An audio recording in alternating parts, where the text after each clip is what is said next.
Hello everybody. In this video, let us discuss the concept of system calls. Sorry. So whenever we talk about the operating system providing the various services, we remember that these services are provided by the operating system by using the system calls. Now when we say system calls, these system calls are acting as interface between the process and the operating system. So whenever you talk about the system calls, they are available with the assembly language instructions. Okay, and even nowadays we can write the system calls by using the high level language called like C, C++ and so on. Now let us understand what exactly this system call is and what are the different types of system call. Okay, so these system calls are, as I've told you, they are providing the various services. Like for example, whenever you want to execute a program which is reading the data from one file and copying it to the other file. So whenever we are performing the copying of the content from one file to other, we are basically making the operating system to use the system calls.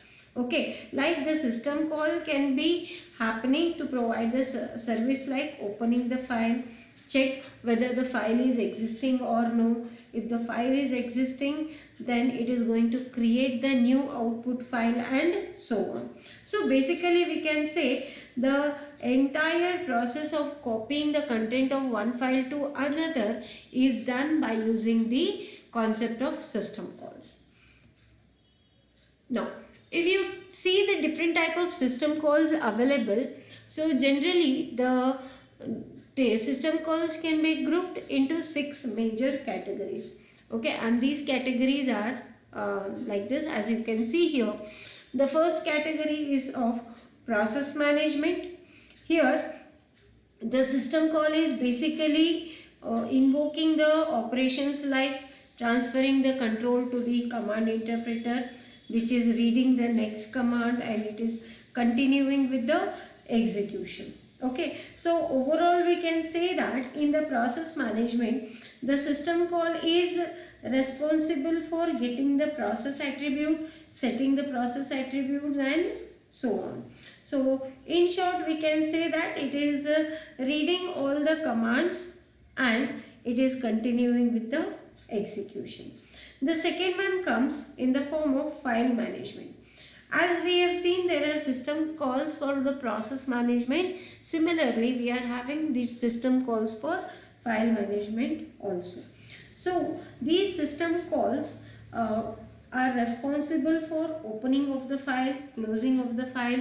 When you perform read write operation, it is also done by the help of the system calls, as well as you can reposition the files also by using the system files.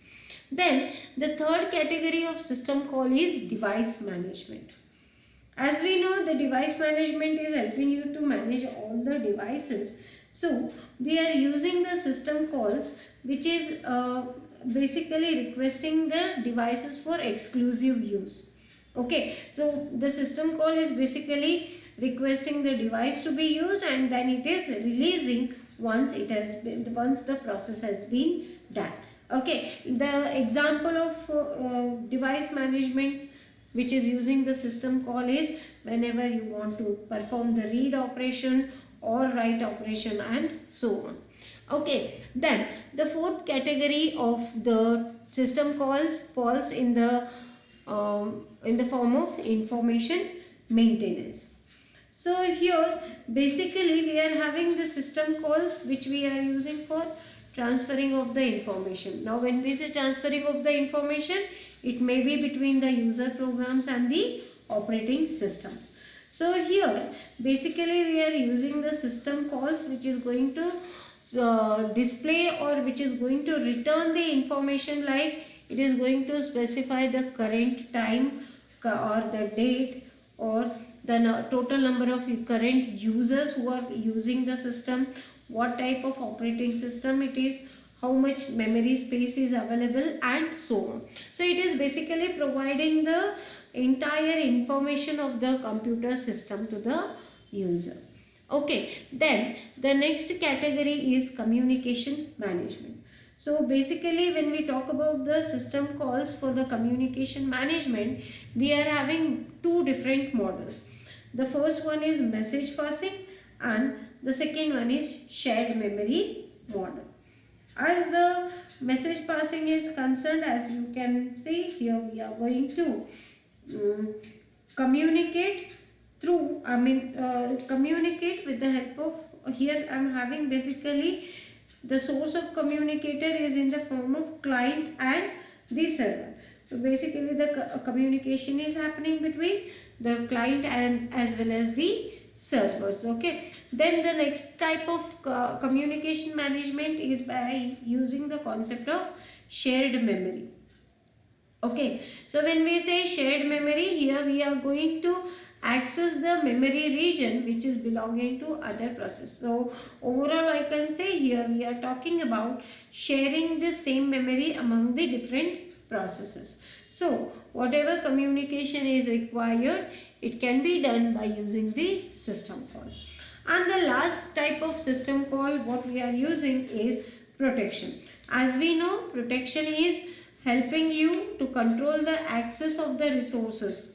Okay, and by using this kind of protection, we are going to improve the reliability. When we say improving the reliability, that means we are detecting the errors at the interface. Okay, so this is all about the system calls and the different type of system calls. Hope you people have understood.